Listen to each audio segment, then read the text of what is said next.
2 hours ago, someone leaked a classified simulation to 3 major financial publications, all at the same time. The document? A joint project between Homeland Security and FEMA that was commissioned 8 months back, finished 6 months ago, and then immediately buried after senior officials reviewed it. One internal memo called its public release an unacceptable gift to Canadian negotiators. Well, somebody decided the public should see it anyway. The simulation answers the question nobody in Washington wanted to ask. What happens if the U.S. Canada border shuts down completely? Hour by hour. Not some trade spat, a full closure. Every truck stops, every pipeline, every power line, everything. The answer runs 211 pages. We're walking you through the first 48 hours. Because honestly, this document doesn't describe some foreign policy crisis. It describes what your Tuesday looks like. Hour 1. The border closes. Right now, 38,000 commercial trucks are somewhere between Canadian and American points. Not approaching the border, actually in transit, loaded, moving. Every single one stops. What's in those trucks? A snapshot of how integrated our economies really are. Auto parts heading to Michigan plants. Pharmaceutical ingredients bound for U.S. processing facilities. Fresh produce for grocery stores in New York, Boston, Chicago, Seattle. Lumber for construction sites across the Northeast. Medical equipment in temperature-controlled trailers going to hospitals in Minnesota, Vermont, Maine. In hour 1, none of it arrives. Here's the thing about American logistics. We built everything on just-in-time delivery. No big buffers, no strategic grocery reserves sitting around. Your average supermarket carries 3 to 5 days of inventory for most stuff. For fresh produce, the category most dependent on Canadian supply during winter when U.S. domestic production is basically nothing, that number drops to 72 hours. Hour 4.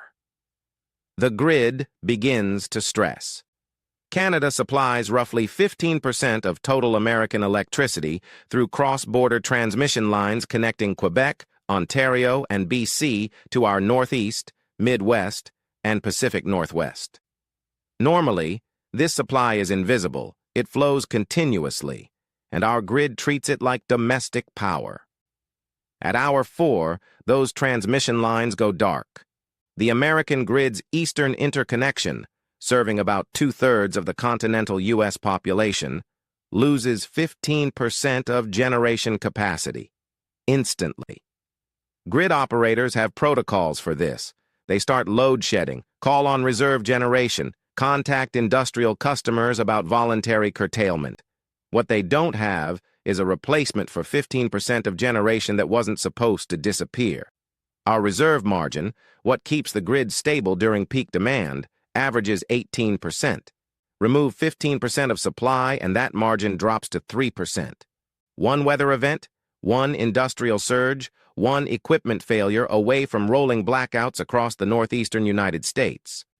The simulation gets specific about geography. New York loses 26% of its electricity supply. Vermont loses 31%. Maine loses 38%. These aren't projections. These are actual transmission dependency figures from grid operators' own data. Hour 8. The pharmacy problem. By hour 8, the pharmaceutical supply chain is already in crisis. Not at your local CVS, not yet. At the manufacturing level, where the real problem starts. 40% of active pharmaceutical ingredients used in American drug manufacturing get processed through Canadian facilities before final formulation here. This didn't happen by accident. Canadian pharma infrastructure was built over decades to complement American capacity, not duplicate it. Efficient? Absolutely.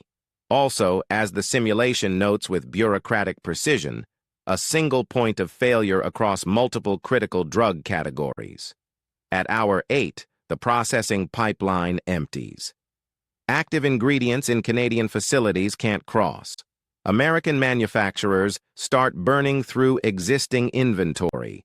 For most drug categories, that inventory covers 14 to 30 days of production. But the simulation flags 9 specific categories, including several cancer medications, certain cardiac drugs, and pediatric antibiotics, where inventory buffers are less than 7 days. 7 days. For pediatric antibiotics, if the border closes and stays closed.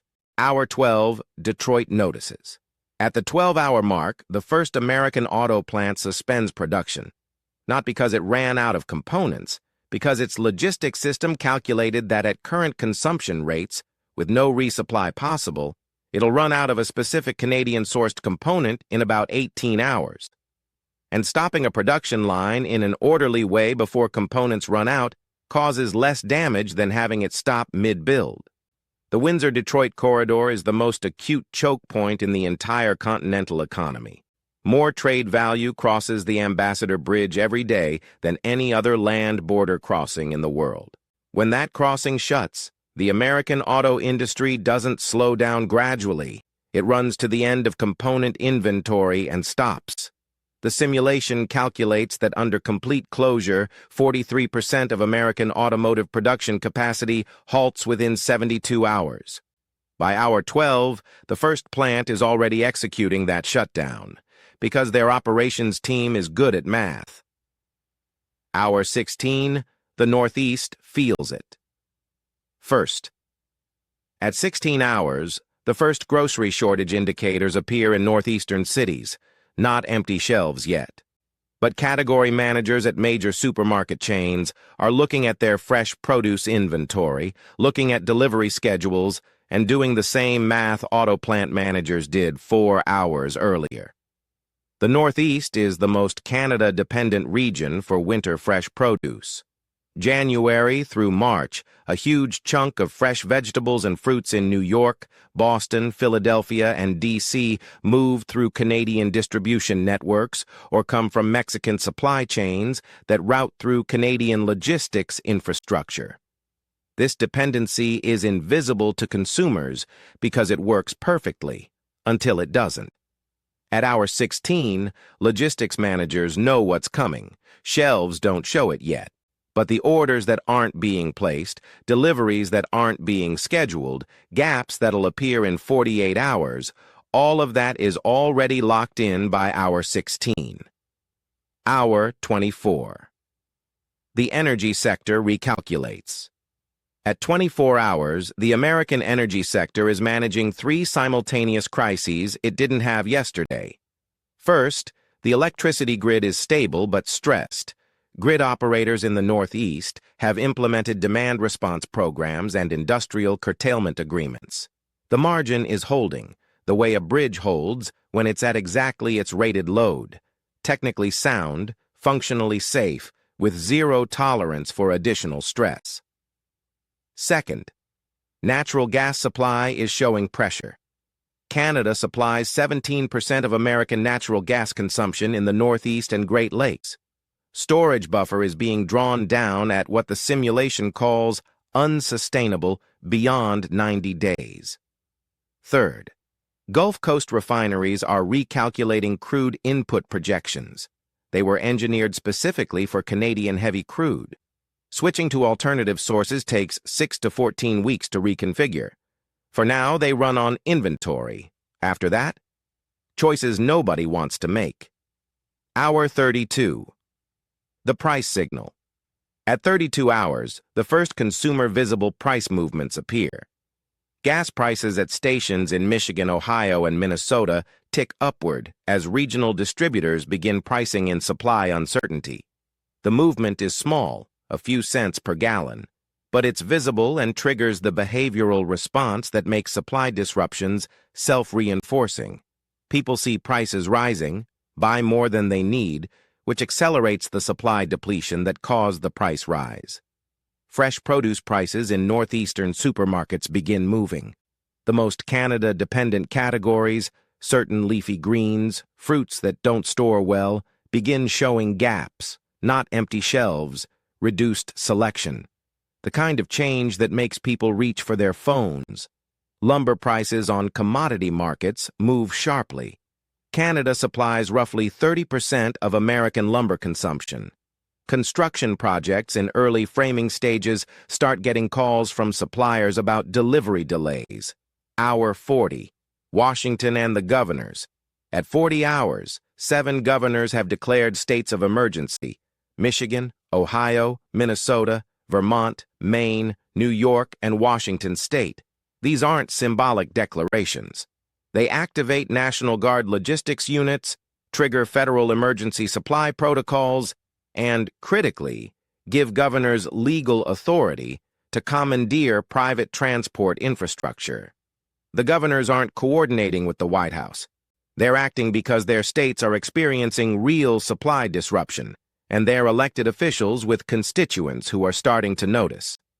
The simulation notes that at hour 40, the political dynamic reverses. For the first 32 hours, closure is federal policy that states experience as abstraction. By hour 40, it's affecting grocery stores, gas stations, hospital supply rooms, and factory floors in states whose governors answer to voters who shop and work there. Hour 48. The assessment. At 48 hours, the simulation's authors compile their damage assessment. It's not expressed in geopolitical terms. It's in the language of logistics, supply chain management, and infrastructure operations. The language of people who move things and count things for a living. Automotive production, down 43% of capacity. Pharmaceutical manufacturing pipeline, disrupted across 9 critical drug categories. Electrical grid, operating at minimum safe margin in 4 northeastern states. Fresh produce supply, visible shortages beginning in northeastern retail. Natural gas storage, drawdown accelerating. Lumber supply, construction projects across the Northeast experiencing delays. Fuel prices, rising in upper Midwest and Great Lakes. State emergency declarations, 7 and counting. And this is hour 48, not week 2, not month 1, 48 hours. The simulation's conclusion is a single paragraph. Its authors clearly debated how to phrase it because the language is unusually direct for a government risk document. The U.S. has spent 40 years building a supply system that basically treats Canadian stuff like it's made in Detroit. Makes sense, right? It's cheap, it works, and why wouldn't you trust your neighbor? Here's the problem, and it's a big one. That whole system falls apart the second you're not friends anymore. And right now, we're picking a fight with Canada while depending on them for everything. No intelligence report ever flagged this as dangerous because, honestly, who the hell thought we'd ever have a real conflict with Canada? But here we are. That analysis was written 6 months ago. Buried 6 months ago. Someone leaked it this morning and now it's everywhere. The 48-hour timeline, yeah, that's public too. Every governor, logistics manager, grid operator, and hospital supply director in the country is looking at the same numbers the White House saw 6 months ago. The same numbers they decided you didn't need to know about. Mark Carney hasn't said much about the leak. His office put out exactly one sentence.